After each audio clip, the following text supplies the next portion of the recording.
Buenas, bienvenidos a la clase de hoy. El tema que vamos a tocar es el siguiente. Simón Rodríguez, el nacimiento del maestro.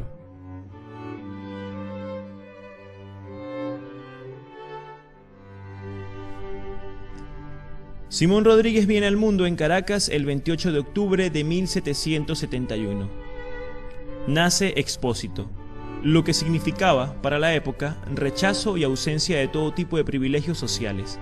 La ley española señala de degradante este origen, y aunque fuesen blancos, los expósitos no podían graduarse sin dispensa del rey. La adversidad estuvo presente desde los primeros momentos en la vida del maestro. Sus padres lo abandonaron apenas nació. Se cree que fueron Alejandro Carreño y Rosalía Rodríguez. Se sabe que luego del abandono, él y su hermano menor, Cayetano Carreño, quedaron bajo la tutela de su tío José Rafael Rodríguez, sacerdote muy respetado y de gran saber, quien se encargó de la educación de ambos. El germen inicial en el crecimiento intelectual de Simón Rodríguez debió provenir de la escuela pública. Todo su trabajo posterior sobre las formas educativas coloniales se fundará en su experiencia personal. En Caracas solo habían 3 escuelas. En las 3 se daban los mismos programas y regían idénticos métodos. Se enseñaba la doctrina cristiana según el padre Ripalda: leer y escribir letra grande y pequeña, las 4 reglas principales de la aritmética con sus quebrados, la regla de 3 con distinción de tiempo, multiplicar compuestos, las cuentas relativas a compras y ventas, la de compañía, la de testamentos y participaciones, como lo demás que toca a los ejercicios de la virtud. Muy pobre programa, apto solo para colonias, de parte de una España que ya había mostrado al mundo europeo la literatura del siglo de oro de España. El criterio educativo procedente de la metrópoli para América era de carácter rudimentario, quizás para que los hombres de las colonias no aprendiesen ni se ilustraran. A la universidad no podía ingresar sino una escasísima minoría, poseedora de pureza de sangre. La cultura siembra, da y exige libertad. Rodríguez, en su escuela, en el ambiente de la ciudad, observa que mucho o muchísimo podría y debería ser cambiado, o cuanto menos mejorado. Rectificación, reforma, innovación son términos con esencia de lucha. En la apatía y en la aceptación de situaciones oscuras, injustas, depresivas, hay complicidad. No podrá él resignarse a la apatía. Está empotrado en él un espíritu rebelde que lo acompañará toda su vida. Necesita erguirse contra lo establecido, siendo el espacio de su batalla rebelde la razón.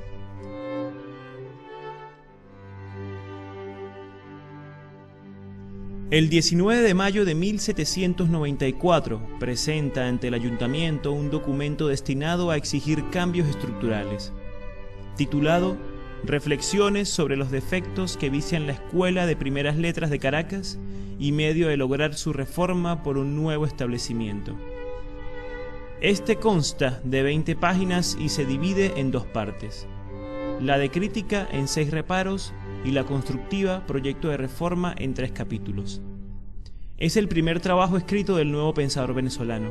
Se presenta con la doble fórmula que empleará toda su vida intelectual, la de cuestionar y crear.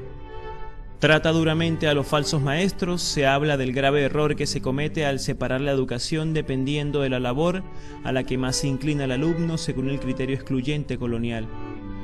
Por otra parte, ¿por qué hay que educar solo a los blancos?, dice Rodríguez. Las artes mecánicas están en esta ciudad y aún en la provincia como vinculados a los pardos y morenos. Ellos no tienen quien los instruya. A la escuela de los niños blancos no pueden concurrir. La pobreza les hace aplicar desde tempranos años al trabajo y en él adquieren práctica, pero no técnica. Unos se hacen maestros de otros y todos no han sido aún discípulos. Yo no creo que sean menos acreedores a la instrucción de los niños blancos. Lo primero, porque no están privados de la sociedad. Y lo segundo, porque no habiendo en la Iglesia distinción de calidades para la observancia de la religión, tampoco debe haberla en enseñarla. Se aventura Rodríguez con este lenguaje atrevido en pleno régimen colonial, y en un documento que irá a autoridades de mente defensora de las ideas heredadas del pasado. ¿Cuántas resistencias y acusaciones no tuvo que tolerar el joven pensador? Al acusar sin titubeos y con palabra franca, el maestro no solo se denuncia como rebelde, sino que parece un anticipador de lo que se hará en América una vez independiente. En varios puntos se fija la petición de Rodríguez al Cabildo: aumento del número de escuelas, atendiendo a la necesidad de que se instruya por igual los niños pardos y morenos.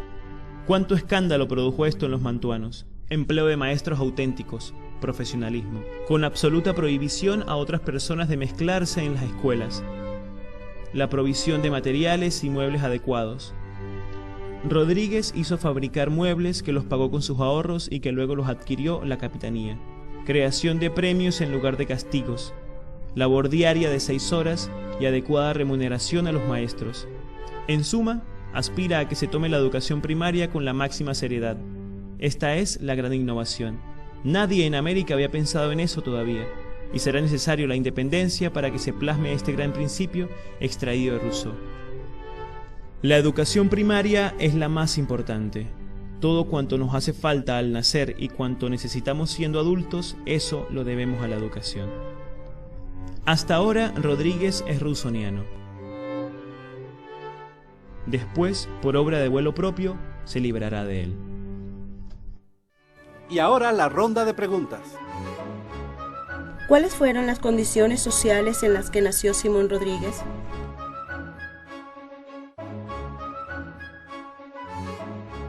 En aquella época, las características sociales se adecuaban por completo a las de la sociedad colonial. La economía, educación, religión y leyes que regían la cotidianidad eran totalmente monárquicas. Rodríguez nació en una sociedad que exigía cambios y revolución.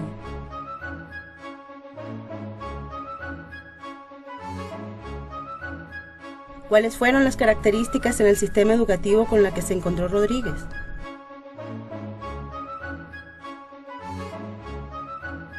Primero, en Caracas solo habían 3 escuelas, ninguna era pública. En las 3 se impartían los mismos programas. En la universidad solo podían estudiar los hijos de las familias pudientes y con puestos importantes en el gobierno, españoles en mayoría. Era un sistema educativo muy pobre. Rodríguez notó esta problemática y empezó a pensar en soluciones.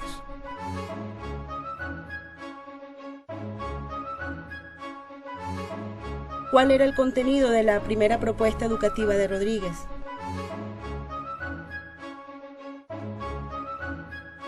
En gran parte fue una descripción crítica de la situación. En una segunda parte habían una lista bastante larga de propuestas y recomendaciones llenas de pensamiento revolucionario de buena fe.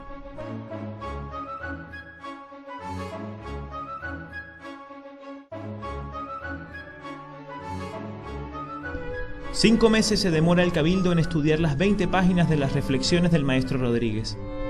En este fragmento de su vida pasa algo excepcional con su ya alumno Simón Bolívar. Este abandona sorpresivamente la casa de su tutor y tío Carlos Palacios y se va a la casa de su hermana María Antonia. El tutor, al enterarse, obtiene de la audiencia la noticia de que el niño debe trasladarse a la casa de su maestro Simón Rodríguez, donde permanecerá por espacio de 3 meses. Las palabras del tutor recomiendan al maestro que se transfiera a la casa de don Simón Rodríguez, que siendo un sujeto de probidad y habilidad notoria, y estando destinado por su oficio a la enseñanza de los niños, podría más cómodamente proveer a la educación de éste, teniéndole siempre a su vista y en su propia casa, que es bastante cómodamente y capaz. Una noche, a las 2 semanas de encierro, se fuga el estudiante Bolívar, pero mientras lo buscan por calles y casas, retorna llevado por el asistente del obispo. Según el texto del litigio, cuando Simón se trasladó a vivir en casa de su hermana María Antonia, dijo: si los esclavos tienen libertad para elegir amo a su satisfacción, por lo menos no debía negársele a él la de vivir en casa de su agrado. Estas rebeldías corresponden a adoctrinamiento rousseauiano, desconocimiento de la justicia cuando se considera injusta, libertad de elección aún para los esclavos. En casa de Carlos Palacios se cree esclavo. Empieza a defender sus derechos y su libertad. El tutor había comentado: son las más antipolíticas y erróneas esas ideas, porque nadie, sino un ignorante seductor, es capaz de enseñar que los esclavos tienen libertad para variar y elegir amos a su satisfacción. máxima esta que, si tomase cuerpo y se hiciese plausible, trastornaría nuestra monarquía y causaría en ella los más funestos estragos. Simón Rodríguez, al obtener la respuesta de su propuesta por parte del ayuntamiento, nota que allí van juntos el pasado mental colonial y el sentido de avance, con poder mayor el ayer, la tradición, la costumbre, lo oscuro y atrofiado. El síndico procurador general del Cabildo piensa como hombre nuevo y aprueba el plan presentado por Simón Rodríguez, sin discutir ni objetar nada. Pero el fiscal lo rechaza por razones legales y económicas, y el pensamiento retrógrado predomina en la entidad. Rodríguez, ante la miopía oficial, presenta enseguida la renuncia de la dirección de la escuela. Lo hace con dignidad. Está decepcionado. La torpeza y la obsesión hieren más que el enfrentamiento agresivo. Para él no valía la pena trabajar para continuar en ruinas. La escuela para él no era un empleo, sino un ideal vital. Este golpe oficial no lo olvidará jamás. Pero tampoco se olvidará en Caracas que un modesto maestro poseyó un don creativo suficientemente vigoroso como para haber enrumbado a un Simón Bolívar y para señalar sin ambigüedades la destructora incipiencia de los sistemas educativos impuestos por España. El Cabildo acepta la renuncia el 19 de octubre de 1795 y trata de justificarlo con elogios y sobreestimas, lo que en sí era desacierto o ceguera. Lo despidieron con alabanzas, pero lo despidieron, y hasta cínicamente. Rodríguez se debió haber estremecido de la ira. La incomprensión hiere más que una bofetada.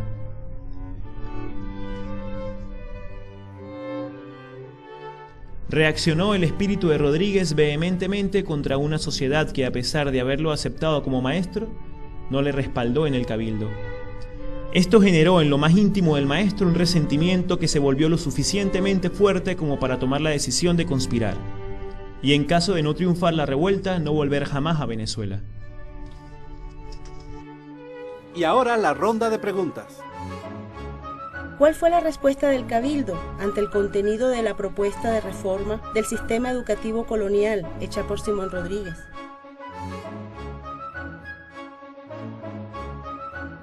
La respuesta fue negativa. El procurador, con mente de hombre nuevo, aprueba la propuesta sin titubeos, pero el fiscal la rechaza por razones legales y económicas. Y de esta forma continúa predominando el pensamiento retrógrado en la colonia.